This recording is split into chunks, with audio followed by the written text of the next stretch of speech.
Marian Mocanu, candidatul partidului nostru și reprezentând 1,5 milion de români în Italia.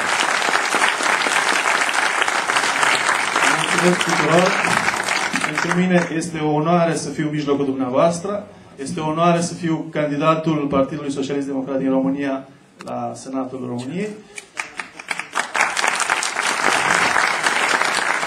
Mulțumesc pentru disponibilitatea demonstrată, pentru faptul că ați lăsat familiile, casele, munca voastră și ați venit aici.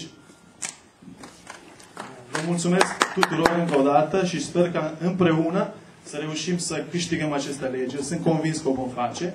Iar noi, împreună cu dumneavoastră, toți împreună, vom face tot posibilul pentru ca actualul guvern de la București să ne lase, să se ducă să facă o altă treabă, iar noi vom încerca să ne luăm locul și să facem tot ceea ce putem pentru românii din Italia și din întreaga Europa.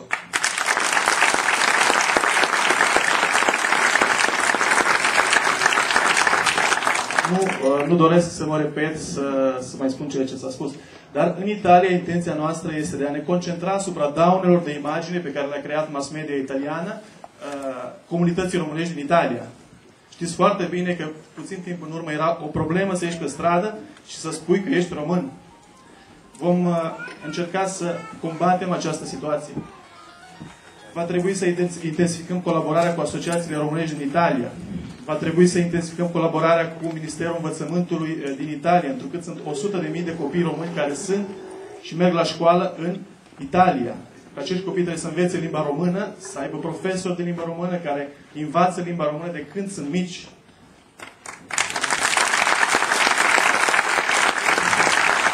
Vom încerca să găsim o modalitate pentru a găsi locuri de muncă pentru românii noștri, fie în Italia cât și în România. Există deja colaborări cu societăți italiene care pun la dispoziția asociațiilor românești cu care colaborează, a Ligii Românilor din Italia, diferite modalități prin care putem găsi locuri de muncă cu naționalilor noștri în Italia.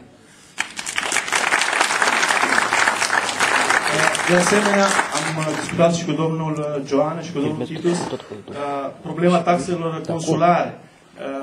Taxele consulare sunt stabilite de către Guvernul de la București. Sunt mari. Trebuie să încercăm să le diminuim, domnul președinte. Sunt convins că dacă mă veți vota, voi încerca să fac tot ceea ce pot, așa cum am făcut și în mediul asociativ, tot ceea ce pot pentru a reprezenta problemele comunității românești la București, pentru că atunci când avem o problemă să nu mai vorbim cu secretarul secretarului, ci să o putem expune direct, să o expunem direct celor care pot face ceva în folosul nostru. Deci vă stau la dispoziție. Am activat un site internet, este www.mocanu.it, unde primesc e-mail, este numărul de telefon. Sunt la dispoziția dumneavoastră pentru a colabora în ceea ce privește campania electorală, pentru a auzi sugestiile, reclamațiile, propunerile dumneavoastră. Noi vrem să primim propunerile dumneavoastră și să le transmitem Guvernului de la București, care suntem convinși că ne va ajuta.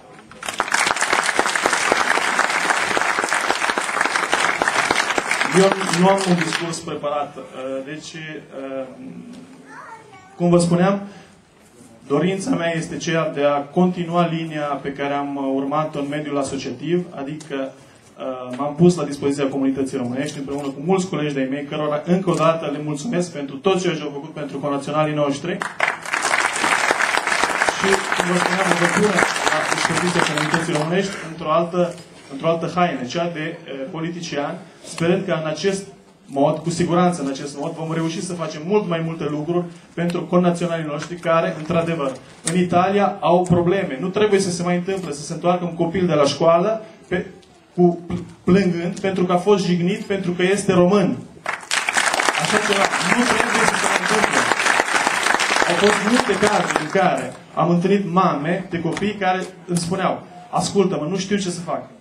Copilul meu se întoarce de la școală plângând pentru că îl jignesc că este român. Guvernul de la București trebuie să-și ia îndatoririle și să facă partea sa în muncă pe care trebuie să o facem cu toții pentru a combate această situație de rasism. Decizia candidaturii mele a fost condiționată și de faptul că Partidul Social Democrat, împreună cu condus de domnul Joană și domnul Titus Gorlățean, au demonstrat o deschidere importantă, o intenție de a colabora cu asociațiile românești, cu comunitatea românească din Italia și din întreaga Europa, pentru a rezolva multe din problemele pe care noi le avem. Acesta este un lucru care cred că trebuie să-l valutăm foarte bine atunci când vom intra în cabină de votare și vom pune ștampila pe un partid. Deci dânsii ne-au dat totală disponibilitate pentru a lucra împreună cu noi, vor fi prezenți, vor fi în mijlocul nostru și sunt convins că cu toți împreună, cu ajutorul dumneavoastră, vom face multe lucruri pozitive care până astăzi nu au fost făcute, din păcate. Vă mulțumesc și vă urez o continuare de lucru. Mulțumesc, Marian Mocanu, sunt convins cu sprijinul dumneavoastră. Jur reprezentantul Parlamentului României, a României, Unitatea Republicană.